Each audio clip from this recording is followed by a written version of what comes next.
महाराष्ट्र की राजनीति एक बार फिर बड़े बदलाव और अटकलों के दौर में आ गई है, जहां एक तरफ गठबंधन और टूट की चर्चाएं तेज हैं, वहीं दूसरी ओर कांग्रेस और शरद पवार की पार्टी एनसीपी देखिए यानी कि शरद पवार गुट के संभावित विलय को लेकर भी राजनीतिक हलचल में तूफान मचा हुआ है। हाल ही में उद्धव ठाकरे की शिवसेना में हुई टूट के बाद राज्य की राजनीतिक तस्वीर काफी बदल गई है, जिससे एकनाथ शिंदे की शिवसेना लोकसभा में महाराष्ट्र की सबसे बड़ी पार्टी बन गई है। इस पूरे घटनाक्रम के बीच अब नजरें शरद पवार की पार्टी पर टिकी हुई है, क्योंकि कई लोग ये सवाल उठा रहे हैं कि क्या अगला नंबर एनसीपी का हो सकता है।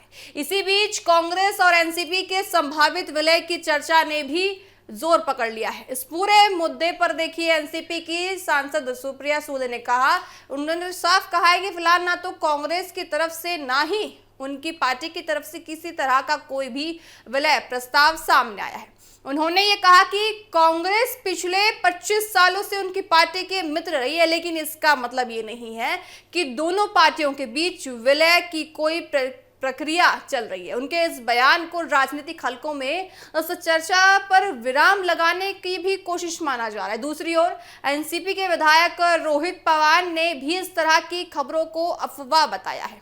उन्होंने कहा कि कांग्रेस और एनसीपी के विलय की कोई आधिकारिक बात नहीं हो रही है। हालांकि देखिए इसके बावजूद राजनीतिक गलियारों में चर्चा थम नहीं रही है, क्योंकि पार्टी के भीतर अलग अलग राय सामने आ रही है। कहा जा रहा है कि एनसीपी के 10 विधायक और 8 सांसदों में इस मुद्दे पर एक देखिए सहमति बनती हुई नजर आ रही है, जिससे स्थिति और भी ज्यादा जटिल हो जाती है।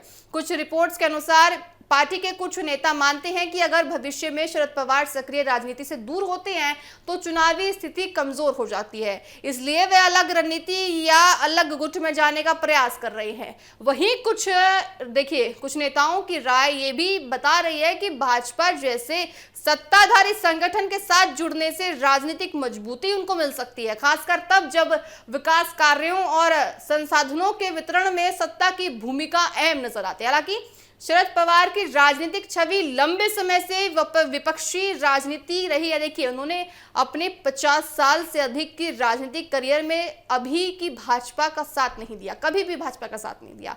यही वजह है कि उनके लिए किसी बड़े राजनीतिक बदलाव या विलय पर फैसला लेना आसान नहीं हो सकता। पार्टी के भीतर भी विचारों का ये अंतर शरद पवार के लिए एक तरह की दुविधा पैदा कर सकता है।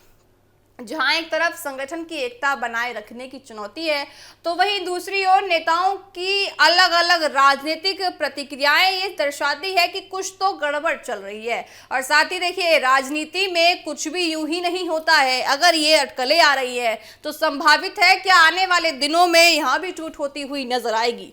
राजनीतिक विशेषज्ञों का मानना है कि कांग्रेस और एनसीपी के बीच देखिए आपको बताएं कि संगठन या विलय की चर्चा कोई नई बात नहीं है, ये समय समय पर उठती रहती है। लेकिन मौजूदा राजनीतिक परिस्थितियों में जब राज्य और केंद्र दोनों स्तर पर समीकरण तेजी से बदल रहे हैं, तो इस तरह की चर्चाएं फिर से ज्यादा गंभीरता से देखी जा रही है। खासकर महाराष्ट्र में हाल की राजनीतिक उथल पुथल के बाद हर पार्टी अपनी रणनीति को नए सिरे से मजबूत करने की कोशिश कर रही है। फिलहाल देखिए स्थिति ये है कि आधिकारिक तौर पर कांग्रेस और एनसीपी दोनों ही किसी भी तरह के विलय की बात से इनकार कर रहे हैं। हालांकि सुप्रिया सुले के बयान ने साफ कर दिया है कि अभी ऐसा कोई औपचारिक प्रक्रिया नहीं चल रही है, लेकिन राजनीति में संभावनाएं हमेशा खुली रहती हैं, इसलिए आने वाले समय में परिस्थितियां किसी दिशा में जाएंगी, ये बड़ा सवाल खड़ा होता है। ये कहना अभी मुश्किल हो जाएगा कि आखिर ये होता है या नहीं। फिलहाल ये पूरा मामला राजनीतिक अटकलों, पार्टी के अंदरूनी मतभेदों और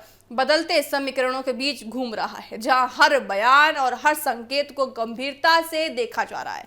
और साथ ही देखिए महाराष्ट्र की राजनीति इस वक्त अलग ही चर्चाओं में नजर आ रही है। और साथ ही यूबीटी की बात करें तो यूबीटी में देखिए पूरी तरह से टूट होती हुई नजर आई।